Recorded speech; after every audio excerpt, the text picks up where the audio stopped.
ጤና ይስጥልኝ። የዕለተ ሰኞ ጥር 4 2018 ዓ.ም የዋዜማ አበይት ዕለታዊ ዜናዎችን ይዘን ቀርበናል። ከዜናዎቹ ጋር ኢዮብ ተስፋዬ ነኝ። አብራችሁን ቆዩ። ባለፈው ዓመት የሥራ ማቆም አድማ አድርገው የነበሩ የጤና ባለሙያዎች መንግስት የአደጋ ተጋላጭነት ክፍያ፣ የነጻ ትራንስፖርት አገልግሎትና የመኖሪያ ቤት ጥያቄዎቻቸውን እስካሁን እንዳልመለሰ ለዋዜማ ተናግረዋል። ከአድማው በኋላ የተመለሱ ጥያቄዎች መኖራቸውንና አንዳንዶቹ በአጭር ጊዜ ይፈታሉ ብለው እንደሚጠብቁ የገለጡት የጤና ባለሙያዎቹ ለአንዳንድ ጥያቄዎቻቸው ግን መንግስት ምላሽ ለመስጠት ፍላጎትም ሆነ ዝግጁነት እንደሌለው መረዳታቸውን ጠቁመዋል። የጤና ባለሙያዎቹ መንግስት ሊመልሳቸው ፈቃደኛ አልሆነም ካሏቸው ጥያቄዎች መካከል አንዱ የአገሪቱ የጤና ዘርፍ ከሲቪል ሰርቪስ አወቃቀር ይውጣ የሚል እንደሆነ ተረድተናል። መንግስት ባለፉት ወራት ከመለሳቸው ጥያቄዎች መካከል የደሞዝ ማሻሻያ፣ የትርፍ ሰዓት ክፍያ፣ የተጨማሪ ስራ ክፍያና የነጻ የሕክምና አገልግሎት ይገኙበታል። ዋዜማ በጉዳዩ ላይ ጤና ሚኒስቴር ምላሽ እንዲሰጥ ጥያቄ አቅርባ ለአንድ ሳምንት ብትጠብቅም እስከ ዛሬው ዕለት ድረስ ምላሽ አላገኘችም።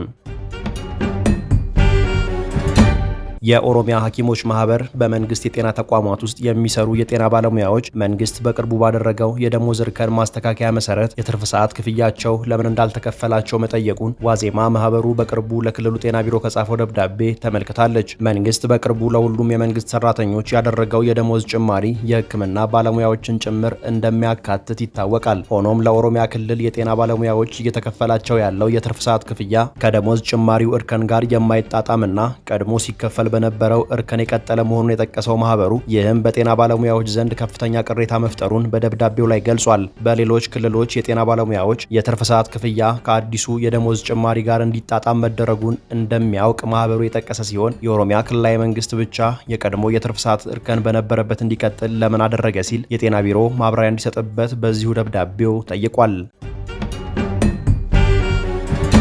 በአማራ ክልል ስር የተዋቀረው የወልቃይት ጠገዴ ሰቲት ሁመራ ዞን አስተዳደር ኖርዌጂያን ሪፊውጂ ካውንስል እና ኢንተርናሽናል ሜዲካል ኮር የተሰኙት ዓለም አቀፍ የረድኤት ድርጅቶች ከዞኑ እንዲወጡ ትዕዛዝ አስተላለፈ። የዞኑ አስተዳደር ድርጅቶቹ ከአካባቢው እንዲወጡ ትላንት ባወጣው መግለጫ ያዘዘው የፕሪቶሪያውን የግጭት ማቆም ስምምነት በመጣስ ወገንተኛ የሆነ የፖለቲካ አቋም ይዘዋል በማለት ነው። የዞኑ አስተዳደር ድርጅቶቹ ስብሰባዎችንና ስልጠናዎችን ጨምሮ በልዩ ልዩ ተግባራት የአገሪቱን ሕጎችና የግጭት ማቆም ስምምነቱን የሚቃረኑ ተግባራት ሲፈጽሙ ቆይተዋል በማለት ወንጅሏል። አስተዳደሩ ድርጅቶቹ ፈጽመዋቸዋል ካላቸው ዝርዝር ጥፋቶች መካከል የወልቃይት ጠገዴን ሕዝብ እንደ አፈናቃይ መጥራትና አካባቢውን የትግራይ ክልል አካል አድርጎ መጥራት የሚሉት ይገኙበታል። ድርጅቶቹ ከህገወጥ ተግባራት እንዲታቀቡ በተደጋጋሚ ማሳሰቢያ መሰጠቱም አስተዳደሩ ጠቅሷል።